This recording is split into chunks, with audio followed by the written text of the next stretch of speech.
Eh bien, bonjour à tous. Je vous réalise cette petite vidéo le jeudi 8 juillet au soir en étant arrivé à Bruay-la-Bussière.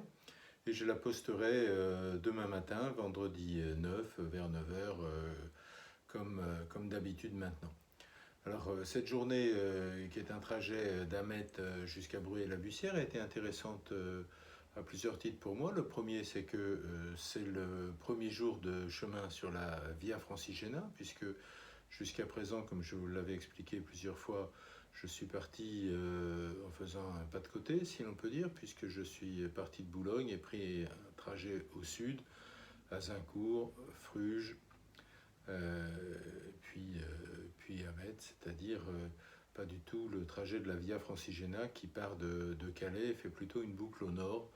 Et donc j'ai rejoint hier soir cette via et l'ai emprunté aujourd'hui.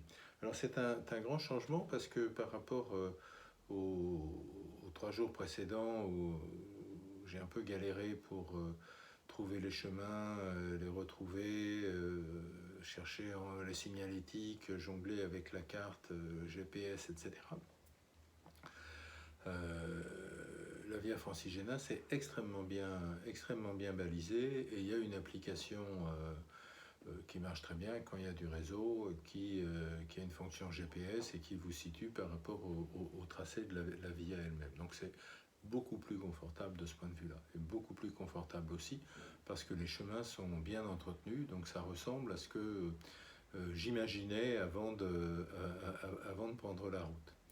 Je pense que ça doit ressembler un petit peu à ce que ceux qui ont fait Compostelle connaissent, c'est-à-dire quelque chose d'organisé, même si nous ne sommes pas sur cette autoroute pèlerine de Compostelle. Euh, j'ai vu un pèlerin et un groupe de 3 personnes qui étaient un peu au loin devant, juste à la sortie d'Amet, mais je ne les ai jamais doublés ni rattrapés, et peut-être ont-ils pas continué le chemin parce que c'est bizarre, je les ai jamais revus. Alors, le temps par ailleurs était extrêmement clément, puisque temps idéal de marche, ni trop chaud ni trop froid, pas de pluie, bon, quelque chose d'exceptionnel jusqu'à présent, un bon cru. Le deuxième point d'intérêt de la journée, c'est que dans cette diagonale direction sud-est de la Via Francigena, donc aujourd'hui j'ai quitté les collines du Boulonnais et celles du Ternois pour arriver cet après-midi dans le pays minier. Alors le pays minier, c'est pas du tout ma culture, parce que moi je suis un homme de la mer. Vous savez, il y a 4 catégories de personnes sur cette terre. Il y a les gens de la mer, les gens des plaines, les gens des montagnes et les gens des forêts. Voilà, moi je suis quelqu'un de la mer. Mon père était de Fécamp, ma mère de Dieppe, mon père aussi un peu de Fécamp, moi de Berck et de Boulogne. Donc les mines, la pleine terre, tout ça, c'est pas mon truc. Néanmoins, c'est la culture du Nord, et c'est quelque chose d'important, et c'est quelque chose d'aussi extrêmement émouvant, parce que c'est une histoire euh, qui marque, qui s'est terminée. On parle parfois de fin de l'histoire. Il y a une fin de l'histoire ouvrière avec la fermeture des puits de mine. Et le couple d'agriculteurs chez qui je logeais à Amet, nous en parlions au dîner hier soir. Le grand-père du monsieur est le premier de la lignée qui n'a pas eu un fils mineur. C'est-à-dire le grand-père de Jean-Baptiste chez qui j'étais était mineur, son père ne l'a pas été. C'était la première rupture avec cette tradition ouvrière minière extrêmement forte où c'était un honneur de descendre au fond et de manier le piolet, puis après le marteau-piqueur. Et tout ceci a fermé. Et je crois qu'il ne faut pas non plus s'étonner beaucoup que ces gens qui étaient le cœur de la classe ouvrière, qui étaient absolument convaincus de produire les richesses du pays,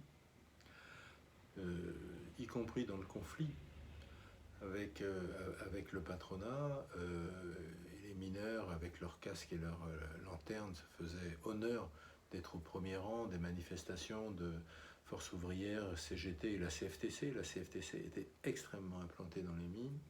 Un jour, on leur dit non, mais les mines, ça ne rapporte plus rien.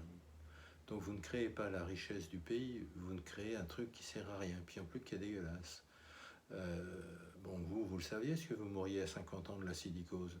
Mais les gens ailleurs, ils ne savaient pas forcément, et maintenant, ils trouvent que le charbon, c'est cher, que ça ne chauffe pas très bien, et en plus, ça pollue. Donc on va fermer les mines. Non, vous allez vous reconvertir. Alors on ne disait pas encore à l'époque qu'ils devaient se reconvertir dans la Startup Nation et devenir web designer, nos ouvriers des mines. Mais on leur a dit on leur a même pas dit qu'ils allaient se reconvertir. On leur a dit rien. Bon, alors maintenant ça vote Front National ici, alors qu'avant ça votait gaulliste et socialiste. Bon. Y a-t-il une relation de cause à effet? On peut se poser la question. Pourquoi pas?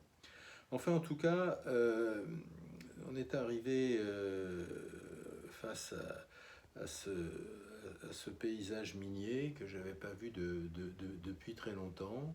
Et une chose que je ne connaissais pas du tout d'ailleurs à Burbure, c'est un terril plat. C'est-à-dire que alors il faut donner peut-être une petite définition pour ceux qui ne connaissent pas ce vocabulaire et le nord de la France. Les terrils, ce sont les entassements de poussier de charbon et de charbon inexploitable qu'on retirait des mines et dont on faisait un tas.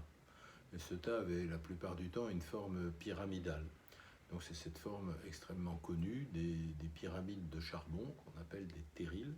Et je ne savais même pas qu'il y avait des terrils plats comme celui de Burbure. Voilà. Et puis après, je suis arrivé dans des villes plus minières, Lausingan, Marles-les-Mines, et puis ici Bruay-la-Bussière. Et c'est là où j'ai vu revu plus exactement mes premiers corons. Alors si les terrils, c'est des tas de charbon de forme pyramidale, enfin qui étaient pyramidales, les corons, ce sont les habitations ouvrières que le patronat des houillères construisait pour les mineurs afin de les sédentariser et de les avoir sous la main. Donc ce sont des maisons quasi exclusivement en briques, alignées les unes à côté des autres, qui étaient attribuées aux mineurs dans des quartiers spécifiques. Il y avait par ailleurs des résidences pour les ingénieurs. Les mines formaient une espèce de société close. Alors à Marles-les-Mines, les corons avaient l'air bien propres et bien rénovés. J'ai pris aussi une photo à Bruay-la-Bussière où on a quelque chose de plus dans son jus, si j'ose dire. Donc voilà, je trouve ça assez émouvant d'être ici, dans ce pays où les gens ont eu une grande fierté, une grande pride of belonging, une fierté d'appartenance à leur classe, à leur milieu, à leur travail. Et c'est pas un hasard d'ailleurs s'il y a une vingtaine d'années, je crois, ou je ne suis pas sûr de la date, quand Pierre Bachelet a fait sa chanson Au Nord c'était les corons, cette chanson est devenue une espèce d'hymne régional, en tout cas dans le pays minier, à Arras, à Lens, à Lille. Et même si je ne suis jamais allé de ma vie dans un stade de football, je sais qu'on résonnait dans les stades de Lille et de Lens cette chanson entonnée à tue-tête par des dizaines de milliers de personnes dans le stade, et que c'était une beauté extraordinaire de voir cette fierté partagée par ces gens d'ici, dont la plupart sont dans des difficultés financières très réelles et parfois pour certains extrêmes. Donc vous aurez droit après cette vidéo à celle de Pierre Bachelet. Au nord c'était les corons, la terre c'était le charbon, les hommes des mineurs de fond. Voilà, à demain.